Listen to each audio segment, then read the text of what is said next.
Good evening, viewers and listeners. Welcome to another edition of this program, Serving the People, with me, your host, Mrs. Anissa Batiste. Please let us start with a word of prayer. Loving Father in heaven, thank you for giving me this another opportunity to speak to the people. Help me to speak the truth and nothing but the truth, and help them to understand the issues presented here as I continue to answer the recent controversy. In Jesus' name I pray with thanksgiving. Amen. And now, my dear viewers and listeners, let me remind you that if you wish to contact me at this program, you may send an email to the address at the bottom of your screen. It is servingthepeople.ab@gmail.com. Or you may telephone me. The number is 528-1015. That's 528-1015. Now, in this evening's program, I would like to continue to answer the controversy. So we're going to look at the topic, Answering the Controversy Part 2. Last program I had with me Mr. Shefflon Ballantyne, and we took the opportunity to begin to explain to you the issues pertaining to the recent developments concerning myself and Mr. Ballantyne, which particularly resulted in my dismissal from my senatorial appointment by the Honorable Annie Eustace.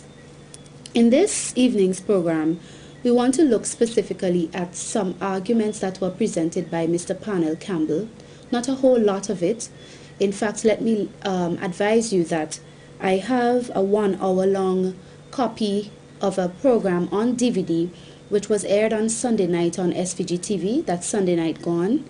And it's called Answering Parnell Campbell's Shadows. If you're interested, you may contact me for a copy of this program because it deals extensively with the arguments that Mr. Campbell had presented on religion and the Constitution. And we plainly showed the position as it is really in the Constitution, and even looking into the history of law concerning the Criminal Code Section 119. And we showed clearly that none of the laws of St. Vincent and the Grenadines concerning offenses against religion and concerning the protection of religious liberty in our Constitution, none of these laws forbids freedom of criticism of religious teachings. But in this evening's program, I want us to look at one aspect of Mr. Campbell's argument which we couldn't look at in that program. And then in the second part of the program, we want to discuss in a little more detail the issue of the policy that was laid down by Mr. Eustace and the impact, the issue of the rationale presented for the policy, and what I will show you to be really a non-issue of this policy with respect to gaining votes and gaining admiration and acceptance with the people. But let's look first at the issue of cabinet collective responsibility. In Mr. Campbell's program of April 30th, 2012, his presentation of the law and you, he cited section 52, subsection 3 of the Constitution of St. Vincent and the Grenadines, which speaks about cabinet collective responsibility. And he said certain things which I'd like to refer to and then to give some comments on them. He said, and I quote, "The Constitution has a provision in section 52.3 which enshrines the British concept of collective responsibility. In a nutshell, it says that a cabinet of ministers must be collectively responsible to Parliament. There is a strict requirement that all members of cabinet have to toe one line. Cabinet cannot have a divided policy, and a minister who disagrees with a policy of the cabinet has to resign. That is normal British parliamentary and cabinet practice. Now, the Constitution speaks about the cabinet. It doesn't speak about the shadow cabinet. But with respect, the same principle would apply to members of an opposition shadow cabinet. You cannot have a member of a shadow cabinet going off on a tangent and expressing a desire to feel free to disagree with policies set by the leader of the shadow cabinet." End of quote. These were the words of Mr. Parnell Campbell in his program that evening. And essentially what he did is he tried to link the shadow cabinet of the opposition party with what is expected by constitutional convention, by tradition constitutionally in the Westminster system of the British Parliament, he tries to link what is happening with the shadow cabinet of the opposition party with that constitutional tradition or convention in the British Westminster system, that is, of cabinet collective responsibility. And he rightly shows that a cabinet of ministers must be collectively responsible to Parliament. This is what essentially cabinet collective responsibility is about. And then he speaks of the fact that cabinet cannot have a divided policy, and a minister who disagrees with a policy of the cabinet has to resign. Then he goes on to speak about the shadow cabinet and basically says in his own words that you cannot have a member of shadow cabinet going off on a tangent and expressing a desire to feel free to disagree with policies set by the leader of the opposition. Now I have to comment on this because Mr. Campbell's attempt at trying to give justification, because this is what it was, trying to give justification to the NDP's, that is Mr. Eustace's decision to fire me as a senator, claiming that my behavior showed that I was not in subjection to the Constitutional Convention of Cabinet Collective Responsibility. This attempt on his part really could be very misleading. The reason I say this is because the first thing we have to understand is the issue concerning me and the New Democratic Party and the policy that was laid down by Mr. Eustace in a strategy committee meeting has absolutely nothing to do with cabinet collective responsibility. Cabinet collective responsibility has to do with the responsibility of the cabinet of ministers to the parliament of the country. It has to do with the governance of a country. It has absolutely nothing to do with a shadow cabinet of an opposition party who really, in the truest sense, is not the government, in the sense of being the ones who can come and by a majority vote make policy, or rather make law by their policies in the parliament. And the issue of confidentiality associated with the policy positions taken by a cabinet and the expectation that they would all vote in the same way in the parliament on policies that come from the cabinet, that has absolutely nothing to do with a shadow cabinet. It doesn't function the same way. A shadow cabinet is just that, a shadow cabinet, and it is not truly the ones having the opportunity and the authority by its position of being in opposition. It's in minority, and it doesn't have the opportunity truly to make law by majority carrying out its policy in the parliament. So that's the first thing that we have to understand. And I want to actually read to you from some writings on this issue of cabinet collective responsibility, and particularly to give you examples of times when this convention was not always followed, and when even in the British Parliament you had members of cabinet being allowed, as it were, to disagree with cabinet in Parliament. But before I read that section, let me read to you here. It says, cabinet collective responsibility is constitutional convention in governments using the Westminster system that members of the cabinet must publicly support all governmental decisions made in cabinet. So this is about government, is about a tradition used in government. The shadow cabinet is not a government. The strategy committee where that policy was dictated is not a government. Okay? Furthermore, we are told here, this support includes voting for the government in the legislature. So this is about a government. It's the cabinet having policy, coming to Parliament with it, and it is expected that all members of the cabinet would vote for the policy in the legislature or the Parliament. The shadow cabinet, this has nothing to do with it. And it has nothing to do with a strategy committee where a policy was dictated by the opposition leader that he expected all members to go along with, even though the policy was made upon propaganda and falsehood based on a statement that he hadn't even heard. So this has nothing to do with a policy position that is being taken to Parliament to be voted on, and all members of cabinet are expected to agree. It's a completely different thing, Mr. Campbell, and you the people ought to know this, because he tries very hard to make a link and a connection to say, as it were, well, if you can't do it now, if you can't agree now, how will you do it when in government? But the truth is, it has nothing to do with that. And I'll give you another point to prove this. One portion of the reading says, some political parties apply the convention to their central committee. its inner workings are set out in the ministerial code. So here we understand that some political parties, even before they get into government, they try to apply the same tradition to their central committee. Well, here what? The policy that was dictated by Mr. Eustace in the strategy committee was not even put before the central committee, my dear people. It wasn't even if you wanted to argue from the point that here is a political party trying to use the convention of cabinet collective responsibility to govern its way of going forward together on policy. This issue of the policy had not even been put before the Central Committee of the New Democratic Party. The Strategy Committee is, as it were, a kind of informal committee that meets from week to week. It's not the Central Committee of the party. And this policy that was dictated by Mr. Eustace had not even been put before the Central Committee of the party. So to try to invoke the convention or the tradition of cabinet collective responsibility here, Mr. Campbell, is not good enough at all.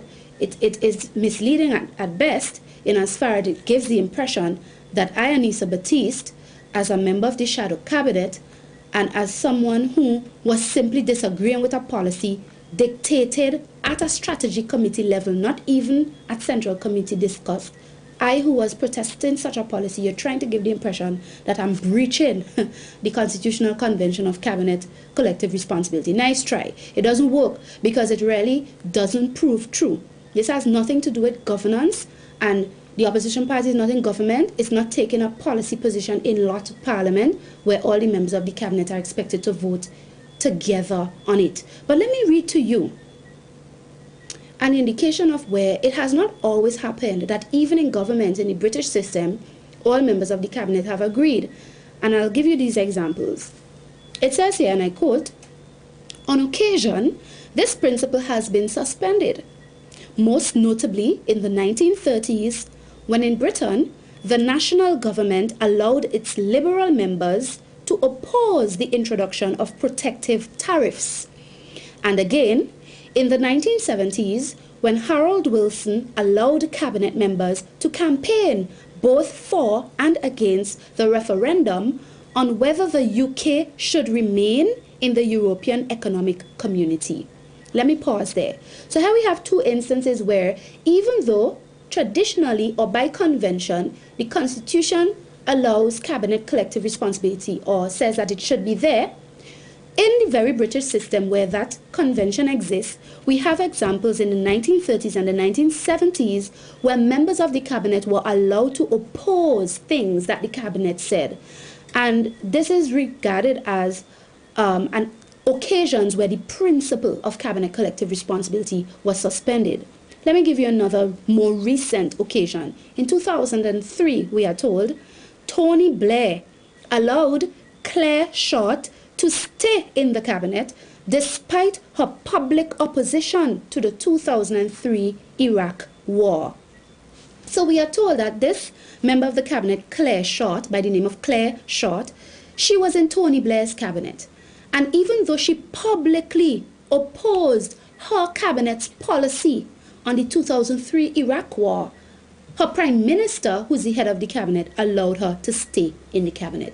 So here was a case where cabinet collective responsibility was not followed.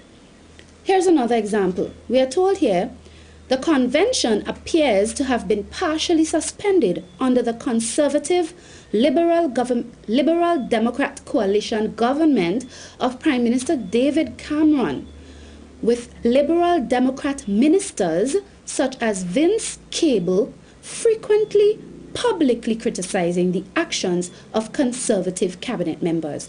So here in a coalition government with Prime Minister David Cameron in the British system where this convention exists of cabinet collective responsibility, you've had occasions where members of the Liberal Democrat aspect of the cabinet, because it's a coalition, you have the Conservative and the Liberal Democrat, and we are told that members of the Liberal Democrat ministers in the cabinet, such as Vince Cable, frequently publicly criticized the actions of conservative cabinet members in their own cabinet. So it's not like this thing is a case where it can't be broken or it can't be suspended or the leaders of cabinet cannot allow their members to be publicly critical. It has happened in the British system the very system upon which our constitution is founded. So to give this impression that it is so strict and hard and fast, and it is like a crime for Anissa Batiste, or rather it is, when I say a crime, not in the literal sense, but it's like a wrong for her to do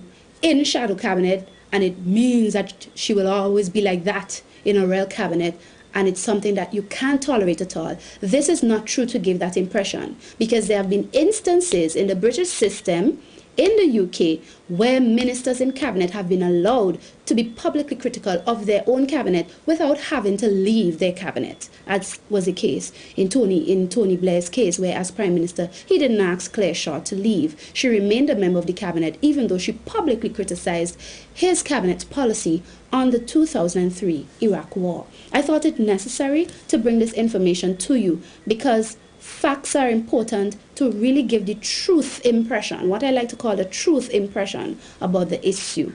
And so, to wrap up this portion of the program, I just want to say that furthermore, cabinet collective responsibility does not allow the breach of people's rights and freedoms. Don't tell me that because you're a member of a cabinet, if the very cabinet is advocating something that is against the constitutional rights and freedoms of the people, you're supposed to sit and say nothing. Your duty when you are sworn in as a minister is to serve the people of the country and to do good for the country.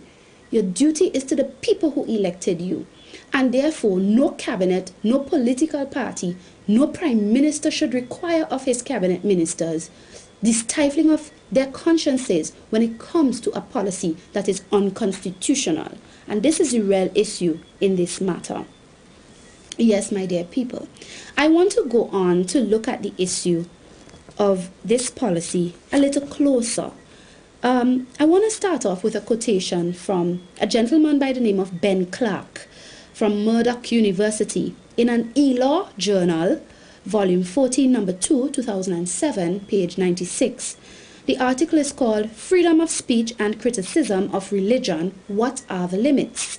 And in a section of that article, the question is asked, does freedom of conscience include the right to criticize religion? Because this is what the policy that Mr. Eustace dictated was about. He was claiming that it is wrong to criticize publicly religions, and he also claimed that it is not beneficial to the party in terms of it could cause us to lose votes. Mr. Leacock went on to explain that on that Monday program on Nice Radio. But what does Mr. Ben Clark say? That he asked the question, does freedom of conscience include the right to criticize religion? And he says, and I quote, freedom to criticize religious ideas has long been a foundational principle in Western democratic societies. That's the first thing I want to point out. The fact that it is nothing new to have the freedom to criticize religious ideas. Mr. Clark in his article says it has long been a foundational principle at the bedrock, at the foundation of what? Western democratic societies. In other words, the democracy we enjoy today in our society, in this modern 21st century, we owe it largely to that notion and that recognition of the importance of freedom to criticize even religious ideas. And he goes on to give two fundamental reasons which are very important. He says, and I quote, two important justifications for this position are noted here. Firstly, without this freedom, those who found religions for financial gain, that is, in order to exploit the religious vulnerability of others, would be legally shielded from public criticism of their religious practices. Here, Mr. Clark is saying that, look, freedom of criticism of religion is so important that what we have found is that if we didn't have this freedom, if it was outlawed, then those who establish religions for wrong reasons, for reasons such as to try to, as it were, rob people, to try to get money out of them, to exploit them financially, then such people would get away being legally shielded from public criticism because there's a law that outlaws freedom to criticize religion. And this is not good enough. He gives a second reason. Secondly, belief which advocates physical violence may also be legally protected. Denunciation of dangerous religious sects or groups has played an important role in human security and development in many states, including Japan and the United States, end of quote. So the second reason given is essentially to preserve the people, because he says religious teachings that advocate physical violence, if you didn't have the freedom to criticize them, then equally such religions would be legally protected, and the very human security of persons would be in jeopardy. These are two very important reasons for why it is important to have freedom of criticism of religious ideas in a democratic society. And again, I say here that for the New Democratic Party, led by the Honorable Annie Eustace, to want to have a policy that outlaws for its candidates and potential candidates the freedom to criticize religions, if necessary, publicly, is to really move in a direction that is undemocratic and that goes against foundational principles of modern Western democratic societies. This is unacceptable. You shouldn't have a leader of a political party who wants to be in government who does not appreciate and understand the importance of such democratic freedoms, which are necessary for the very preservation of human security and human development in a modern world. And this is why I have called for Mr. Eustace's resignation based on that policy, which is against the democratic freedom of criticism, freedom of religion in St. Vincent and the Grenadines. And I want to, for the next few minutes, really address the issue of the rationale behind the policy. You know, you have it being said that the policy would cause us votes. It's not good because people don't like to hear you say things about their religion, and that will cause them not to vote for you. Well, I say this is nonsense. Absolute nonsense. Voters do not choose a candidate because of their religious views, but they really look at the social and economic plans that the candidate has. This is why whenever a party gets into government and they start playing the fool, people start complaining about what they promised they would do and they are not doing. People talk about that because they listen to their promises, they listen to the things they say they would do to make the country better economically and socially.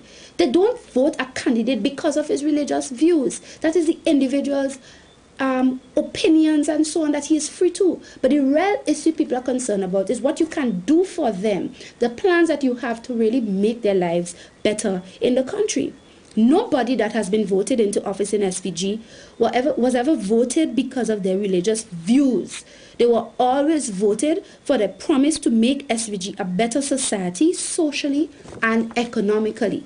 These are the facts. But the fact that the opposition leader could try to advocate a policy on those grounds, claiming if you allow your candidates, if necessary, to even be critical publicly of religious views, it will stop you from getting votes. The fact that he could reason like that, it shows that he is out of touch with the political and voting history in St. Vincent and the Grenadines. You know, we could consider examples of things our Prime Minister has said publicly about religious groups and religious teachings, and I am not really here to go through that. But the fact is, if you were to look at it, the Prime Minister has said a lot of things that are seriously critical and that some people have found highly offensive, things I would not say about religious groups. Some of you might remember the very famous comments about the Baptists and overeating. I wouldn't go any further.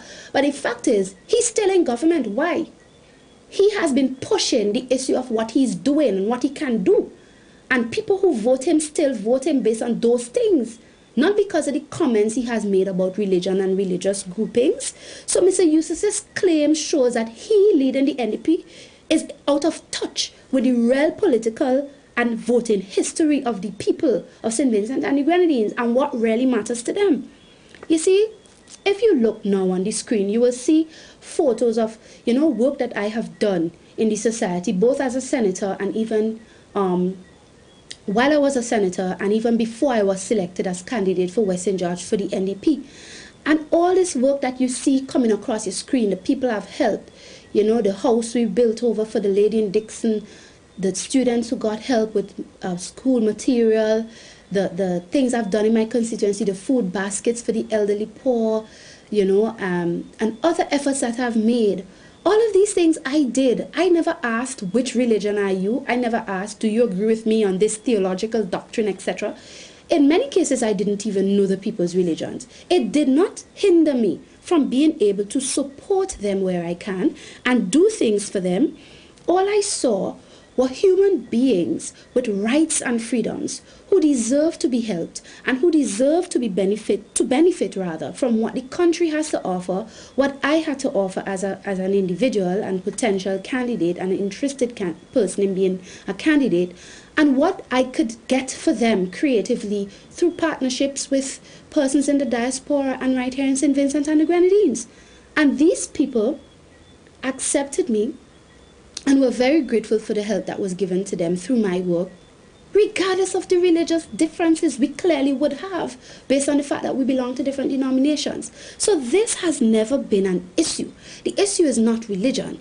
The issue is recognizing and having respect for and advancing for the protection of the inalienable rights and freedoms of the people, the constitutionally guaranteed rights and freedoms of all of the people with no discrimination and no distinction, regardless of their color, race, even regardless of their political party. Because when you're representing an area, you're representing all kinds of people. And you want to be able to help all according to need. And that has always been the issue. So this nonsense about a policy that will help you to get votes because you're going to make sure you don't say anything against people's religion, it is so hypocritical. Because the New Democratic Party is on record making criticisms of religious groups and persons, such as Reverend Job of the Methodist Church, such as the Scientologists, when they wanted to come here. And I've heard silly excuses like, well, the Scientologists are not really considered a real religion. But you may have Vincentians who may follow that. What are you going to say? It's okay to criticize them because they're not in the majority? What's that? That's discrimination. And that is really showing that your policy is biased. And it's really based on you wanting to secure selfish aims with special interest groups and not recognizing the respect for rights and freedoms of all peoples, whether they be in a majority group or minority group.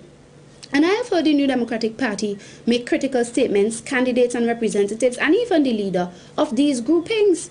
Yet, you didn't hear them saying then that the party has a policy that you're not supposed to do this, etc., and it will cause us votes. You see, so these things are not right. But I have shown you here how the issue is not your religious view and opinion, even if it is critical of another person. What helps you with the people, what helps you get votes and to be accepted among the people is your good economic and social plans to help them to improve their lives and to improve the situation of the country. And your genuine care for them and the way you deal with them and relate to them. You go and you look for them, you talk to them, you reason with them, you see to their needs accordingly as they put the things before you. You find creative ways of getting things done to help them. These are the real issues that people are concerned with. And this is why you've had persons in government who've been critical of religious teachings and practices over the years, and still they've been voted into office, because the real issue is representation, meeting the people's needs, not the issue of religion. And so this is where we close our program, my dear people. Thank you for listening, and may God bless you. Remember, you may call me at telephone number 528-1015. That's 528-1015. Or you may send an email to servingthepeople.ab@gmail.com. Until our next program, I'm Anissa Batiste. Take care. Bye-bye.